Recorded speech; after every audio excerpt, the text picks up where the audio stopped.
Hello, this is Jay again from Port St. Lucie, Florida, and I'm gonna explain to you exactly how to do the business and how we can make money from the government by paying the taxes and also having some tax deductibles when it comes to doing the business.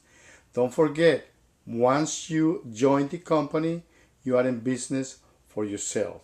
That means you will have to pay taxes at the end of the year with the government. But actually, the government is going to give you a break because you can deduct a few things that you need in order for you to do a business. Let's say, for example, that when you join the company, you have to get at least one coin on a monthly basis. So let's say, for example, as you can see, when it says Quicksilver, if you get a coin which is worth, let's say, $80, you can deduct, because it is a precious metal, you can deduct up to 100%.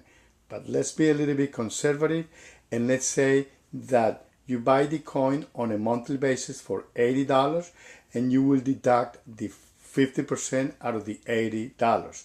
So when you deduct the 50% out of the $80, it will be $40. That would be the 50% of the $80.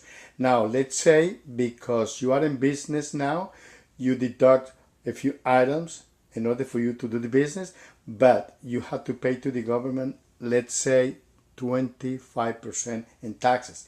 Well, out of the $40, the government, instead of charging you the 20% in taxes, they will give you the 20% for you as deductible. So the $40 that you deduct for the business, 25% will be the $10. That's what the government is going to give you back on a monthly basis. Don't forget, in order for you to have a business, you have to have a cell phone, because every business will have a cell phone or telephone line, or you have to have an office or pay rent or mortgage. And then you have the utilities. So let's say that you pay $60 a month on your telephone bill. Let's say so, to be a little bit conservative.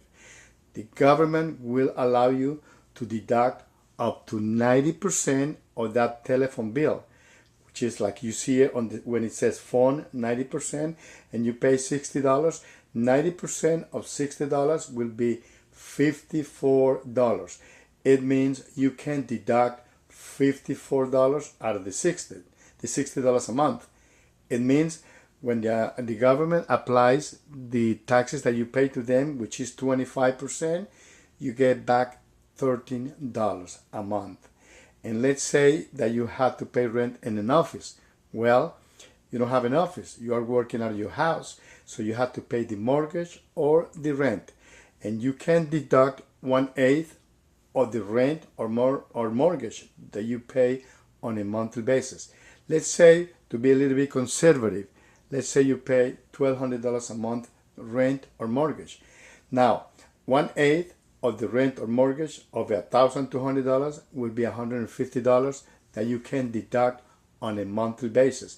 If you apply the 20% that you have to pay to the government in taxes, that would be $37 that the government will give you back to you. And then the utilities, let's say the electricity, the cable, the internet, the water, all those things that you have to pay on a monthly basis to sustain a business, you can deduct them as well. In this case, let's be a little bit conservative, and you can deduct the 20% out of the whole bill. So if you pay, let's say, $250 a month on the whole utility bills, you can deduct the 50% out of $250, which is $50. Excuse me, you can deduct the 20% out of the $250, which is $50. And if you apply the 25% to the $50, the government is going to give you back $12. If you add the cash with the coin, the telephone, the rent, and the utilities, all together will add to be like a $72 a month. Now, tell me if this is not a good business for you. If you pay $80 for the coin, plus $10 for the website, and let's say $20 extra for the website, and the tool, which is the marketing business. You need the marketing business. Let's say altogether it's $100 a month. Now, if you pay $100 a month to do the business and the government will give you back $72, guess what? You just pay $28. Basically, your coin is not worth $80 for you anymore. It's worth just $8 because the government is giving you that money back. And that's what I'm trying to say. This is the best business anybody can get because we are talking about silver dollars with 1 ounce of silver. Don't you remember what happened a couple of months ago when the price of the silver, 1 ounce of silver went up to $103? Yes, I was buying silver at $40 an ounce, and I was buying silver at $28 an ounce, and I sold a bunch of them for $102. This is the best business anybody can do because you have the coin in your hand. This is no juices or vitamin that will expire. This is something that you will be having in your house for the future, for your future, your retirement, your kids, grandkids, for all of them. This is the real deal. So please check the rest of the videos, and thank you for watching the videos. Bye-bye.